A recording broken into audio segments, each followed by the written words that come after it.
Hey, what's up, guys? It's the Hiding Our Bias podcast. I'm Caleb Brooks. I'm with my co-host, Tripp Blackmon. Tripp, what's up, man?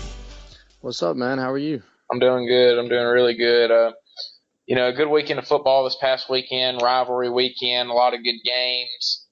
I think the two biggest games in a lot of people's minds, especially our listeners, were Ohio State, Michigan, and Alabama and Auburn.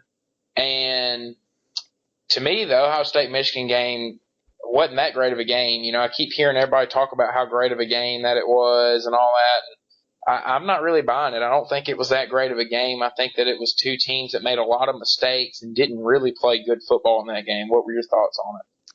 Yeah, I thought the same. I didn't see a whole lot of it because I went to the stadium to watch the Iron Bowl probably about an hour and a half before the game, so I didn't watch a whole lot of the game. But from what I did see, they looked okay. I still think that both of them are probably top maybe 5 teams. But they just made a lot of mistakes. It kind of just it looked like they hadn't been playing very good teams all year, which pretty much is exactly what it was. I did see Urban Meyer was complaining about some of the calls the refs had. I didn't really do what? Oh, my Harbaugh bad. was complaining. Yeah, Harbaugh was complaining. I don't know exactly. I don't know exactly what happened. I didn't see everything. I heard that they were kind of controversial, but still, you can't blame the refs for losing the football game, especially when you were winning the entire game pretty much. I'm not really one to blame refs for a whole lot anyway. But what did you think? I know you saw the controversial plays. What were your thoughts on it? Yeah, I did think that there were a few instances where there was pass interferences called on Michigan that probably shouldn't have been called, and then there was a few that Ohio State probably committed pass interference, and those penalties weren't called. And then at the end, the spot with J.T. Barrett, I thought he was short initially. I think the replay shows that he was short. I'm surprised that it wasn't reviewed. I thought it was a very, very generous spot from the refs, and there was a few times in the game where Ohio State got generous spots. But, like you said, Michigan had plenty of chances and plenty of opportunities throughout the game. They were down on the one, they fumbled, and then Ohio State faked a punt for some reason, and Michigan got the ball back and then only got a field goal out of it. And so, that's 4 points they missed right there. If they get those, they don't go into overtime. So, Michigan had a lot of missed opportunities. They should have ran away with the game. They played better than Ohio State did. They outplayed them. They out-physicaled them. At the end of the day, though, Ohio State found a way to come back, tie the game up, and go to overtime and find a way to win it. So, you got to credit them. But after watching them, we had the big conversation about who could beat Alabama last week. I don't think that either of those teams can beat Alabama. Yeah, I don't think that it's likely that either of those teams beat Alabama, but obviously, anybody can beat anybody on any given day. You never know. I did think about the game also. I thought maybe Urban Meyer tried to just outcoach himself. I guess I don't know what he was thinking with the fake punt from inside. It was inside his own 20, wasn't it? Yeah. Yeah, I don't know what he was doing there, and Jim Harbaugh, I don't know what he was doing. I remember it was a 3rd and 6 or 3rd and goal from the 6 or something, and he puts Jabril Peppers out there in the Wildcat. I think that he's trying to push Jabril Peppers to win the Heisman so bad that he's making these bonehead decisions when realistically Spate could have thrown a quick slant, got a touchdown. I just think that they tried to maybe overthink themselves. But it wasn't a bad game. I still enjoyed watching it. Obviously overtime games are always fun to watch. But I enjoyed the Iron Bowl. Obviously, being a Bama fan, I know you enjoyed the Iron Bowl. What were your takes away from that? Yeah, I enjoyed the outcome of the Iron Bowl. I'm not going to say that I sat there and enjoyed the Iron Bowl, especially not the first half. I didn't think Alabama played great in the game, and I've talked to some people, and they keep saying that that's a credit to Auburn's defense, and I disagree. We're talking about a defense that gave up 501 total yards of offense, and the 2 interceptions, it's not like they went and jumped in front of passes and made plays. Hurts threw it right to them. So, it was a bad punt from J.K. Scott when they got the big punt return at the beginning of the game. And I just thought Alabama did a lot of things bad in the game. I didn't think that Auburn really did that much good to keep themselves in the game. I just think Alabama didn't play great in the first half. And, you got to credit them. I think Saban kind of went in at halftime and told Kiffin to cut out all the crap that he was doing and, start handing the ball to the running backs and hand it to Bo. And, I think that they finally used Bo the way that they've been needing to use Bo. They lined him up in the pistol. They lined him up in the offset shotgun and handed it to him, getting him going right downhill. And you see what he's capable of. I think he's the best running back Alabama has on the team. A lot of people disagree with that. They think Damian Harris is better. They think Jacobs is better. I think Bo Scarborough is the best running back on the team when they use him the right way. I think each running back has their own skill set that they can do. Jacobs catches it out of the backfield well. He's really shifty. Harris is really good at picking holes when they run zone plays. And then Scarborough is just the bruiser when they line up and just hand it to him and tell him to go right downhill. That's what he's good at. But they kind of wisened up in the second half, and you saw the adjustments that they made. And if Auburn doesn't hit that bomb in the second half, they don't score any points. So, basically one play got them the 3 points in the second half. So it was a good second half from Alabama, but first half was pretty miserable to watch. Yeah, offensively, it was. I mean, I wasn't ever really nervous. I just, we just couldn't get anything going really. However, defense, I thought defense played extremely well the entire game, like they had been all year. And offense, obviously, like you said, started clicking in the second half. But there were what other games do we have going this weekend? College. USC and Notre Dame had a little bit of controversy because of the Notre Dame player that kicked the USC player on the ground after he had gotten a concussion. Wow. Have you seen anything about that? that? One. Yeah, he issued an apology I think yesterday about it, but that wasn't a great game. USC's playing really well right now. I disagree with all the people that say that if Alabama and USC were to play now, that USC would have a good shot against them. I don't. When you lose 52-6 to somebody, I highly doubt in one season that you can turn it around and come back and make it that big of a difference. But yeah, I think it would be a lot closer, obviously. However, I don't think that USC could beat Alabama. I don't see them score much. No, I don't see anybody score much. I mean, Alabama did not give up a single touchdown in November. Defense is just incredible. Offense, like always, I feel like offense would be the one.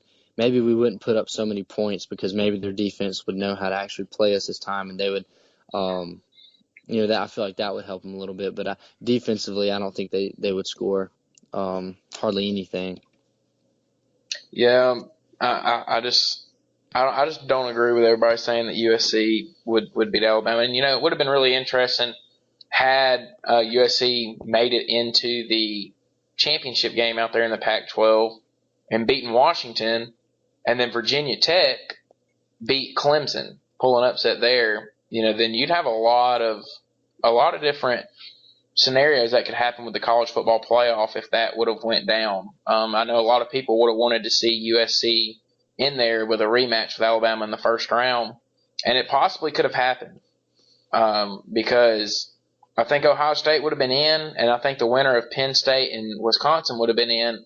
And then with Clemson having their second loss to an unranked team and Washington losing to USC for the second time, you would have either seen USC get in or Oklahoma get in if that situation would have happened. So that would have been really interesting to, have seen. But Colorado was able to win against Utah, which was a really good game on Saturday. Florida and Florida State. Florida got manhandled by Florida State. There's really no other way to put it. Vanderbilt pulling the upset against Tennessee. I think that was the surprise win of the day. Actually, I take that back. I think Kentucky beating Louisville was the surprise win of the day. Yeah, I think a lot of people were really surprised about that. And, Lamar Jackson, I think his Heisman campaign is starting to take a little bit of a hit. He fumbled the ball at the end of the game, which ended up costing them. He hadn't really been playing that great here at the end of the year. And he struck the Heisman pose in the fourth quarter, and then the next drive fumbled the ball to basically lose the game for Louisville. So, Yeah. I don't know how much that's gonna hurt his Heisman chances, just because, I mean, judging by all the hype, I mean, he got so much hype in the beginning of the season, and everybody was putting him up on this pedestal, and everybody was like, oh, Lamar Jackson is, the greatest quarterback of all time, whatever. There hasn't really been another person outside of, to me, it seems like it's been him and Jabril Peppers. Like, those two people, that's where all the Heisman hype has been going. Here lately, I've seen Baker Mayfield get some too, and that I guess is that running, or is it the running back or the wide receiver from wide Oklahoma? receiver, D.D. Yeah, Westbrook. yeah, they've been getting some hype, but I don't know where the Heisman's going. I don't know. The Heisman to me is starting to kind of take a toll, just because I feel like a lot of teams try to push it, and a lot of coaches try to I don't know, try to politic for their player, and try to put them in these special situations to try to show that, oh, they can do this and all that. I don't really care about that. You know I really don't know what it is. I guess Lamar Jackson, I do think he's a great quarterback, but I don't know what the Heisman's going to be. Well, here's the Um, updated Heisman list. Lamar Jackson is still number one. Deshaun Watson, number two. D.D. Westbrook for Oklahoma, number three. Baker Mayfield, four. And now Dante Foreman from Texas is number five. I think that's a surprise up there. But he has 2,028 rushing yards on the year and 15 touchdowns. So, a pretty good year for him and, on a team that really hasn't done very well. yeah, yeah, you're right about that. So, all right, the second to last college football playoff rankings come out tomorrow. We're recording this on Tonight. Monday, or tonight. They come out tonight. Yeah. I thought it was on Tuesday. Okay, never mind. I was wrong. Today Okay, is so Tuesday. they come out tonight. Okay. Oh man, I'm all mixed up trying to study for these exams and everything. Anyway, all right, so they come out tonight. Obviously, it doesn't matter until Sunday, correct? Yeah. Sunday will be Yeah, the final rankings. it doesn't matter until Sunday, but I like a little drama. I think we're going to see a lot of drama. In my opinion, I think Alabama's a lock no matter win or lose against Florida. Alabama's a lock. I feel like Ohio State is a lock. And I feel like Clemson is definitely going to win against Virginia Tech, so they're a lock. So the way that I see it is there's one spot left, and you got about six teams looking in. You got the winner of the Washington-Colorado game. You got the winner of Penn State-Wisconsin, and the winner of Oklahoma and Oklahoma State. Obviously, that's not a conference championship game, but I feel like the winner has a chance to get in. I feel like Michigan's chances are done. There is no reason that Michigan should be in, just because if Wisconsin wins, I feel like you got to put Wisconsin in. If Penn State wins, you might want to put them in too, because they beat Ohio State. Yeah, see, I disagree with you on that. I don't think that you have to put Wisconsin in. I think if Penn State wins, you have to put them in because they beat Ohio State. Yeah, Wisconsin you're right. lost to both Ohio State and Michigan.